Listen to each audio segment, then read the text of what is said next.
Okay, hi. Oh, there is a private message from fans in the background. I set this installation crankshaft. This child cover has an installation direction. I don't understand, okay? So let me tell you about this. So let's start with this. This child cover has this 1, 2, 3, 4, 5 order on it. And this arrow. How do we differentiate? First of all, the direction that the arrow points is the timing side of the engine. That is to say, when you install it, this arrow should be facing the timing side.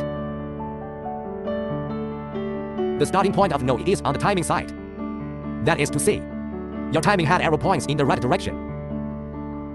Node is installed at this location. And so on, node is installed at this location. Then number 3. Next is numbers and number 5. And notice that arrow up there. All the arrows point to the official side. Don't pretend it's upside down. If installed upside down, the crankshaft will lock if installed. So here you must pay attention. Don't get it wrong. In other words, if you sort, it's your sensor from the timing side. Okay, that's it for the video and welcome to the show.